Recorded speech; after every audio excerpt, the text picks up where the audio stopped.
पुष्पेंद्र जी, एक पार्टी है शिवसेना। और जी। हम पाकिस्तान में जब रहते थे तो हम कहते थे कि हिंदुओं की दहशतगर्द जमात है शिवसेना। शायद बीजेपी आरएसएस से ज्यादा हिंदुओं की अटैचमेंट थी शिवसेना से। बाला साहब कदावर शख्सियत। क्या आप समझते हैं कि आज की शिवसेना बाला साहब की शिवसेना है? क्या आप समझते हैं कि अगर बाला साहब आज जिंदा होते तो ये सब जो हुकूमत महाराष्ट्र कर रही है हो रहा होता? देखिए, बाला साहब ने एक बार कांग्रेस के बारे में कहा था कि अगर जिस दिन भी मुझे यह एहसास हुआ कि शिवसेना कांग्रेस के साथ या खड़ी होगी, उसी दिन मैं इसका वजूद खत्म कर दूंगा। ये उनके वर्ड हैं। अब सियासत एक ऐसी चीज है कि उसमें आदमी आता तो कुछ कहते हुए है, करता कुछ है। शिवसेना का जो पूरा कैरेक्टर है वो एक आप ऐसे समझें कि बाला साहब जो ठाकरे थे, ये बेसिकली बिहार के रहने वाले थे और ये माइग्रेट होते होते महाराष्ट्र में सेटल कर गए इनके पूर्वज। लेकिन हुआ ये कि ये उस दौर में खड़े हुए जब वहां खासतौर से ये जो टाइम्स ऑफ इंडिया नाम का जो ग्रुप है, वहां बहुत सारे मजदूर लीडर वहां उभरते थे। और वो मजदूर लीडर जो थे वो हमेशा मिलों में, क्योंकि वहां तमाम सारी मिलें थी और ये गुजरात और बॉम्बे महाराष्ट्र एक ही हुआ करता था उस जमाने। तो वहां छोटी छोटी बात पे मजदूरों की हड़ताल होती थी, मिलें बंद हो जाती थी। तो बड़े बड़े वहां कम्युनिस्ट जो लीडर थे, जो जो उन उन उन मजदूरों के लीडरों को की क्यादत करते थे, उनके खिलाफ किसी को खड़ा करना था। तो बाल ठाकरे को उस वक्त टाइम्स ऑफ इंडिया जैसे ग्रुप ने, बड़े बड़े बिजनेसमैनों ने इसको खड़ा किया कि भाई ये जो पूरा जो मजदूर लीडर्स हैं, इनके खिलाफ हमें एक ताकतवर आदमी को खड़ा करें और काउंटर करें। और वो उस वक्त उनकी जरूरत थी, लिहाजा उनको प्रोजेक्ट किया गया और खूब बाला साहब ठाकरे को बड़े बड़े जगह दी गई, उनको बहुत बड़ा आदमी बताया गया, उनकी सोच को, उनके उनकी उनके विचारों को, उनकी आइडियोलॉजी को प्रमोट किया गया। तो उस वक्त सिर्फ उन्होंने ये शुरू किया कि मुंबई फॉर महाराष्ट्र, मराठियों के लिए है, मुंबई वासियों के लिए है, बाहर वालों के लिए नहीं है।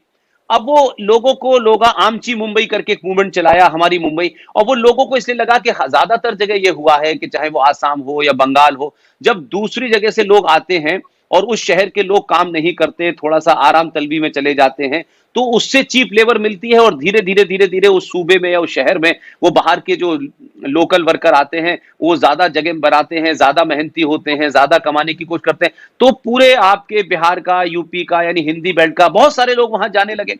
तो अब क्योंकि वहां लोकल लोगों के लिए जॉब नहीं थे, लोकल लोग छोटे जॉब भी नहीं करना चाहते थे और उस खाली जगह को इन लोगों ने भरा। तो बाल ठाकरे ने आमची मुंबई के नाम से एक पूरा मूवमेंट चलाया और महाराष्ट्र जो है महाराष्ट्रियंस के लिए है, वो लोगों को अपील किया, मिडिल क्लास को अपील किया। तो धीरे धीरे वो उस तरीके से स्टेब्लिश किया गया, मीडिया ने उनको प्रोजेक्ट किया और आखिर में जब वो आ गए, तो जब वो सेटल हो गए, जब वो स्टेब्लिश हो गए, जब ये शिवसेना शिवाजी के नाम पे बन गई, तब उन्होंने फिर दूसरी काम ये किया कि भाई अब एक एजेंडा पूरा हो गया, तो हाउ टू सर्वाइव। तो suddenly he become a extreme hardline Hindu. उन्होंने कहा बस अब वो जो पूरा उनका जैसे कहना चाहिए कि उनके सपोर्टर्स थे, सब्जी बेचने वाले, खोमचा लगाने वाले, रेड़ी लगाने वाले, वो धीरे धीरे उनके अंदर एक प्राइड महसूस होने लगी और फिर वो लोग, उन लोगों को लगने लगा कि अगर हम शिवसेना के मेंबर होंगे तो फिर हमारे ऊपर लोकल जो माफिया है, ये उस जमाने की बात बता रहा हूं, चाहे वो दाऊद इब्राहिम, वो उस जमाने हाजी मस्तान हो, करीम लाला हो, वरदराजन हो, ये तमाम जमाने उस वक्त के क्या कहते हैं बहुत सारे लोग हुआ करते थे। तो उनकी जो लेगेसी चली आ रही थी उसको काउंटर धीरे धीरे किया।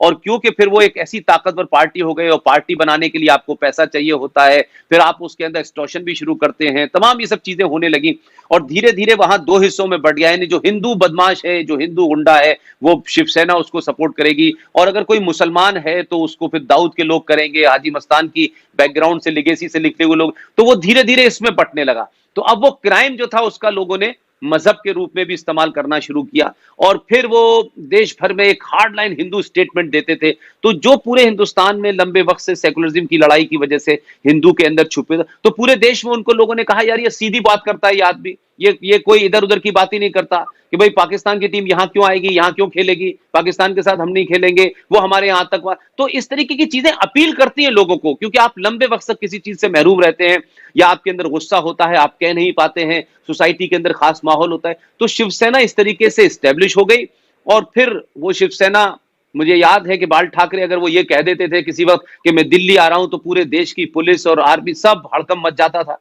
तो बीजेपी के लिए मजबूरी ये थी कि बीजेपी वहां जब थी तो कभी सिंगल पार्टी नहीं बनवाई, तो लोकल वहां दो पार्टियां हैं। एक शरद पवार की पार्टी है जो कांग्रेस के साथ जाकर के हमेशा सरकार बनाती है, एक शिवसेना है जिसके लोग जो बीजेपी के साथ बनाती है। तो दो रीजनल पार्टियों को, दो नेशनल पार्टियों की जरूरत हुई हमेशा से, वो वहां होने लगा। तो उसके चलते चलते वो आए और फिर वो उनके चले गए, और फिर उसके बाद उनके बच्चों ने ये संभाल लिया। तो अब ये बच्चे जो हैं ना तो उतने कॉम्पिटेंट हैं, ना इनकी आवाम पे इतनी पकड़ है। अब वो लोग आज भी उस शिवसेना को ये सोच करके ठाकरे जी की है और ये हिंदुत्व की बात करते हैं, सपाट बात करते हैं, और ये एक गाल पे चांटा कोई मुसलमान मारेगा तो ये दूसरे पे मार देते हैं। ये इस तरीके का लगा कि वो गांधी जी की फिलॉसफी नहीं है इनकी, ये बहुत ज्यादा दब के बात नहीं करते हैं, बढ़ चढ़ के बात करते हैं। तो उसमें पिच खोदना भी हुआ और पाकिस्तान टीम का बहिष्कार। अब पाकिस्तान को बहिष्कार करने से भी एक लोगों को टैग मिल जाता है कि ये बड़े हार्डलाइनर हिंदू हैं, बहुत ज्यादा जोर से बोलने से भी ये मिल जाता है। तो वो तमाम सारी चीजें हुई और उसमें एक बहुत बड़ी क्लास जो है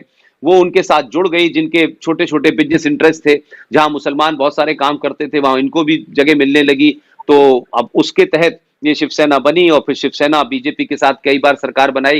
लेकिन सरकार जब भी बनी तब भी बीच बीच में इनके बीच में इस बात के लिए रस्साकशी होती थी कि जो आपकी जो होम मिनिस्ट्री है, वो जो है वजीर दाखिला किसको बनाया जाए, क्योंकि उसके पास पूरा लॉ एंड ऑर्डर रहता है, पुलिस रहती है, क्राइम को रोकने और क्राइम के करने की आपको आसानी हो जाती है। तो वो तमाम सारी वजह से चीजें रही और फिर वो चीफ मिनिस्टर का मामला हुआ। लेकिन भारतीय जनता पार्टी के हमेशा जो उनके मेंबर ऑफ एमएलए होते थे वो ज्यादा आते थे तो फिर उन्हीं की बनती थी। लेकिन इस बार इस बात पे तनातनी हुई कि नहीं, हम चाहते हैं कि शिवसेना का बने, उस पर बात ज्यादा नहीं बनी और वो बात टूट गई। तो अब जब आप सियासत में जब आपको सरवाइव करना होता है तो फिर आप इलेक्शन जीत चुके हैं, और जीत चुके हैं तो अब आपको आवाम से तो कुछ लेना नहीं है। लिहाजा इन्होंने, शिवसेना ने एनसीपी और कांग्रेस के साथ मिलकर इसलिए सरकार बना ली कि उन्होंने शिवसेना का चीफ मिनिस्टर एक्सेप्ट कर लिया। अब सवाल यह है कि अगला जो चुनाव होगा तब शिवसेना का कद पता चलेगा कि आपने सरकार जिनके साथ बनाई थी वो तो वो लोग थे जिनकी मुखालफत बाबा साहब ठाकरे कर रहे थे लंबे समय से। तो ये इनके सामने सवाल आएगा। लेकिन सियासत में लोग चुनाव जीतने के बाद में, जैसे हमारे यहां कहा जाता है कि लोकतंत्र में या नहीं डेमोक्रेसी में, अरे भाई लोकतंत्र में चुनावों से पहले लोग मजबूत होते हैं। लोक मीन्स अवाम, और चुनाव खत्म होने के बाद तंत्र मजबूत होता है। तंत्र का मतलब होता है सिस्टम। तो ये माना गया कि भाई अब ठीक है, आपने वोट ले लिए, जीत गए, तो अब तो आपकी जरूरत तो सिर्फ उस वक्त तक थी ना जब तक आपको वोट देना था। अब आपने वोट दे दिया, अब तो हम तय करेंगे कि हमें क्या करना है, अब आपकी हमें राय की जरूरत नहीं है। तो 5 साल के बाद फिर कुछ हो गए तो 5 साल के बाद ये क्या कहेंगे, अलग बात है। लिहाजा शिवसेना की जो उस वक्त हुकूमत है वो अंदर से कई सारे उनके कंट्राडिक्शंस हैं, और उस कंट्राडिक्शंस में यह है कि जो महारथी हैं राजनीति के, शरद पवार, क्योंकि वो आप मरकज की हुकूमत लंबे वक्त तक करते रहे हैं, और कांग्रेस पार्टी में सोनिया गांधी के उनकी जो शहरियत थी इटालियन, उसके खिलाफ इन्होंने कांग्रेस पार्टी छोड़ी और नेशनल कांग्रेस पार्टी बनाई इन्होंने, एनसीपी। और ये कहा कि हम किसी विदेशी यानी एक फॉरेन खातून को हम अपने मुल्क का प्राइम मिनिस्टर नहीं बनने देंगे। ये बुनियाद पे ये पार्टी बनी एनसीपी। और एक नॉर्थ ईस्ट के बड़े लीडर हुआ करते थे पीए संगमा, और वो स्पीकर बने, इन लोगों ने पार्टी छोड़ी और बनी। और ये बात अलग है कि आज वही एनसीपी सेंटर को छोड़ करके उसी कांग्रेस पार्टी, उसी सोनिया की पार्टी के साथ है। तो राज सियासत में फिर जो है वो पावर ज्यादा इंपॉर्टेंट होती है, और लिहाजा इसलिए ये गठबंधन कह लें, ये अलायंस चल रहा है, और इसमें हर एक का इंटरेस्ट है कि किसी भी। अच्छा, दूसरी बड़ी बात यह है कि हिंदुस्तान की फाइनेंशियल कैपिटल है, यहां पैसा, लातादाद पैसा है, पूरी हिंदुस्तान को यहां से सब कुछ जाता है। तो इसके ऊपर कब्जा करने का, या इस सूबे की हुकूमत के पास बहुत सारा अरबों खरबों का फंड है, अरबों खरबों का यहां से पैसा जाता है सेंटर को, तो वो उसके ऊपर एक कब्जा होने का भी है। तो अब कांग्रेस पार्टी काफी लंबे वक्त से बेरोजगारी में है, 2014 से बेरोजगारी में है, और एनसीपी भी नहीं थी वहां पावर में। तो अब पैसा कमाने का वक्त आया है, तो 5 साल कमा ले पैसा, उसके बाद देखेंगे कि फिर चुनाव क्या होता है। लिहाजा वो तीनों के एक इंटरेस्ट है सर्वाइवल के, तो तीनों मिले हुए हैं। लिहाजा कोई आइडियोलॉजी का या पॉलिटिकल जैसे कह सकते हैं कि कोई कॉम्बिनेशन हो, कोई ऐसा जिसकी वजह से उनको वोट अवाम का मिला हो, वो तो ये नहीं है। अब लेट्स सी क्या होता है अगले इलेक्शन में। तो शिवसेना का जो पूरा बैकग्राउंड है वो यही है सर।